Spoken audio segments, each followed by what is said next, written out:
let's kick this off, Courtney. Again, thank you very much for your time. Would you be able just for those watching, introduce yourself a little bit and tell us how you first got into rugby? Because I know you've got a rugby union background, but mainly how you managed to transition from union into league. Because I think it's quite a very interesting, unique sport down south. Not very popular, but somehow you've managed to find your way in it.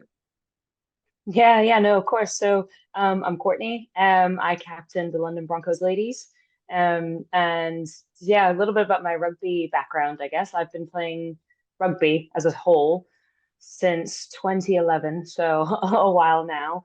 Picked it up in university, had some friends sort of convince me to come give it a go. I had a football background before that. So, and I was in the States at the time, so also a bit of a quirky place, back then to pick up rugby as a sport. Absolutely loved it, and then moved over to the UK and was doing my master's playing a bit of rugby in Hove, so down in Brighton area. And that's actually where I had my first exposure to rugby league. So even more peculiar. I can imagine getting all the way to the tip of the southern tip of England. And there was a team that was running at the time called Sussex Merlins.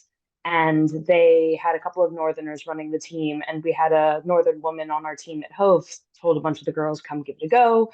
And so we were like, why not? It's the summer. Let's play a little bit of rugby league. And that's how it sort of kicked off. It wasn't until a few years later that Broncos started that I got to properly playing. But I definitely got a taste for it back then in 2016. And then was grateful when Broncos started their team 3 years ago that I got to actually dive in and fully play. So are you still balancing? Because I know you played for Richmond. Are you still balancing union and league at the same time? Yeah, yeah, I do. There's in our world, there's no such thing as off season.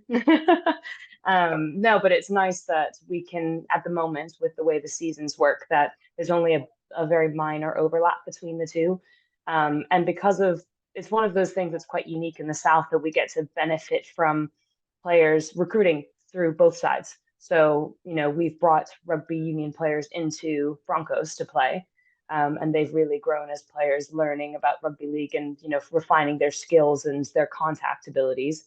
And then in the reverse, those players have then made friendships and moved teams in union. So it's quite nice that it works, simultaneously with each other.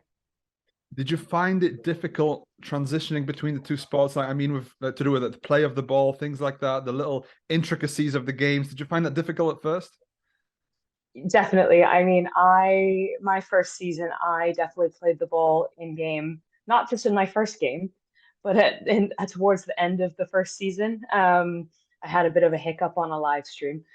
So that was funny to get called out for. But you get used to it after a while. It happens to the best of us, doesn't it? But I mean, for me personally, as a halfback, the skills translate quite well.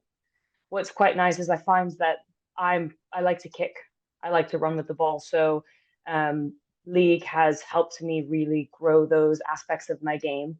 And I find that the strategies behind league really suit my game style. So it's been, a pleasant transition to be able to play rugby league at quite a high level as well. Am I right in saying that you are from the Bahamas originally? I am, yeah. Um, I don't suppose there is a big rugby presence in the Bahamas, is there? Or am I wrong in saying that? No, not really. There's a very small union community. I played sevens at home when I did play at home, but it was really moving away that has allowed me to play rugby and let it, flourish because the community is very small. So there's an established men's league, but the women's drops in and out depending on who's interested at the time. It's a fascinating story that, in this rugby league circle, it's a small rugby league circle. Even here in the UK, it's not a major sport. Yet we have so many interesting stories like yourself, somebody from the Bahamas who comes over, you become the captain of the team from the capital, and you end up winning the grand final. Do you ever look back and just think how fast things are moving? It's a bit unreal sometimes. Like I still haven't really grasped what happened this weekend, sort of going through the emotions of being like, wow, we really did do that, 3 years only as a team, and we finally have won that cup. But obviously that's just the beginning. And I think we have so much more to do at this point, and it's really exciting. Just looking back on that game, 22-10 against Cardiff. What did you make of the experience, and how did you cope? Obviously, it's a high pressure situation. You're in a grand final. You're fighting for the chance to become a champion of your sport. How do you deal with the pressure? Did you enjoy the occasion, and just generally, what did you make of the whole match? Yeah, I mean, I think we learned a lot of lessons from the year before. So we had lost in the final to Cardiff last year. And I think there was a lot of, we didn't manage our emotions as well with that game. So when it came to, we started to fall behind and we hadn't really lost any games that season in particular. We had won the league. We didn't know how to react to losing and how you come back and you pull together as a team to get through those tough times. I think this year we really focused it on that and being like, regardless of which game it is just a game of rugby. Take the pressure off yourselves. Don't overthink the opposition and just focus on enjoying the sport and playing the game we do well. It's not about making something overcomplicated, but when you do the basics right, the game plays well, and that's when you enjoy it the most. So that was sort of our whole focus throughout the season and going into the finals. We didn't change our processes for them. We made the season about us, and I think we benefited from that. From the time you entered London Broncos to today, what would you say the interest is in rugby league?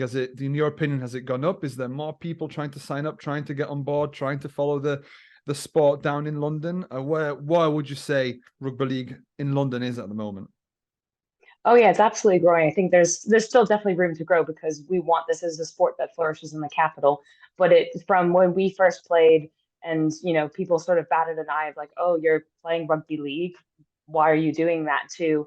We have friends and family rushing down to our games, watching the live streams, being like, I have to watch this. I have to be a part of this. And it's been great from a player perspective.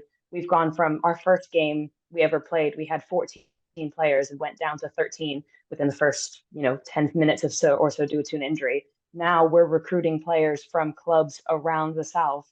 Like we had a girl step up from, she plays in Brighton, she's a 17-year-old. She'd been coming to training with us through a development program we were running, and we were like, you are good enough to be in this team, play for us. And it shows that we can start recruiting younger players because you're seeing the growth pop up in your teams like Elmbridge, Eagles. You've got Brentwood, you've got Brighton. They're all starting to grow these teams that are, wanting to get involved and play at a higher level and take the opportunity to play rugby league, which is really exciting.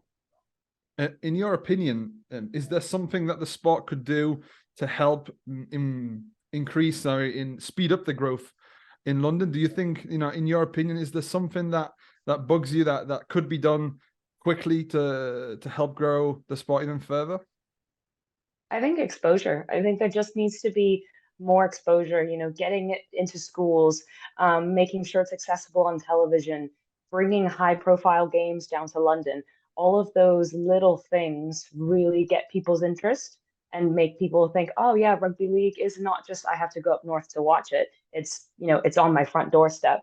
And I want to be a part of it. This last Challenge Cup final, I had so many of my union friends and non-rugby friends entirely who all were like, I'm going to that Challenge Cup final, which was different compared to previous years where it was just the handful of us involved in Broncos that I knew were going, but everyone was like, I'm going this weekend. I'm picking it over the union game that's happening at Twickenham. It's making it that it's there so that people can go and watch it if they want to. How much do you follow obviously you compete in the Women's Super League South, but how much do you follow the Women's Super League? And because obviously there's the growth of Women's Super League over the last 5-6 years has been immense. There's thousands of people now going to watch games. They're playing at massive stadiums. The TV audiences are huge. The Challenge Cup final, I can't remember the exact number, it was a huge TV audience. Are you following the game up north, and are you excited to take some of these teams on potentially in the Challenge Cup next year? Yeah, absolutely. I mean, the fact that we got to face some of those teams this year was super exciting. Our first time ever getting a chance to do it. It was definitely an eye opener in terms of the level we'd like to get to. But that's what you want to see that so you know what you're working towards. Because we want to be a part of those leagues. We want to be able to compete with them. So we've definitely paid attention. So like the likes of York and the amount of investment they're putting in their women's team, it's so exciting to see because it shows that there is a place to grow in women's rugby league, and that is a way to grow your clubs as a whole. And supporting that means you're supporting the overall growth of the game for, men, women, children, whatever it may be. There's an opportunity there. I noticed that you were called up for the England community team not that long ago. I'm just wondering, would you ever consider, if the opportunity came about, to represent England? I mean, obviously, with your background from the Bahamas, would you mind playing for England? Is that, if an opportunity came up, would you take it with both hands? How would you feel about it? Well, it's an interesting one because actually, it's only very recent, and I haven't gotten the first cap yet, but I've actually been offered to play for the US. Um, and there's a tournament coming up in September. So my mother was American born, which is why I do qualify. But I got that invite in the last month or so, so quite exciting. So although now doing that, England won't be on the cards, it's exciting that international opportunities are arising, and it'll be great to be a part of that and hopefully work towards the World Cup if we qualify. Can I ask, in your family, are there any other athletes, or is it just you? As you're conquering union, you're conquering league? I don't know what's going to be next, but is it just you, or do you have a sort of a athletic background in your family? My parents have always encouraged it. I think my dad played rugby when he lived in Canada for a short time. My mom's just always gotten involved in sport in general. My brother's quite athletic. He's sort of stepped away from sport these days, taken a step back at home. But sport was always encouraged in our households, whether it was, we were trying to play basketball. I'm too short for it, but I did it anyway. Play rugby, play football, whatever it may be. It was like, go out there, get outside, play sports because it's so good for you as a human as you grow up and develop as a person in society. So, what is your plan now? Obviously, I think the rugby union season is not that far off, is it? So, I don't think you're going to get that much of a break, are you? No, there's no breaks. No, I'm off for a week or so, and then we have our first match mid-September, so kicking off quite soon. I will miss a game or two going away with USA, but so I get a little extra rugby league in before I take a break from that. But exciting to have all the rugby happening all the time. Yeah, just final one. Would you be able to give me one thing that you absolutely love about, rugby league, and one thing that just absolutely gets on your nerves about the sport? And whether it's the play or the ball, I don't know what. It's all up to you. What do you think? Oh, I don't know. Um, oh, that's such an interesting question. I think, well, for me I guess as an individual, I love the game style of rugby league. I love the freedom I have as a halfback to look to create plays in sort of good ball space, look to kick, look to challenge oppositions on my side, because I think that partnership is so important. Where in union, you as a halfback have to sort of manage everything.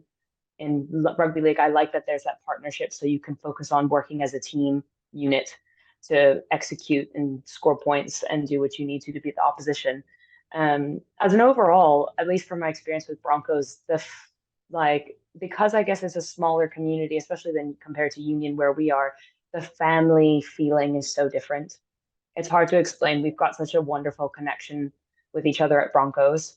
Wouldn't change it for the world, and I have never felt anything like it. So for me, rugby league has been such a positive experience, and I'm so excited that we're only in the beginning of our team. From a drive me crazy point, I guess it's not anything bad, but you really have to have your fitness up. We do a lot of fitness to make sure that we're ready for the season. So loads of Malcolms, Broncos, any fitness test you can think of, they have us running. So probably not my favorite part of the game, but it's important nonetheless.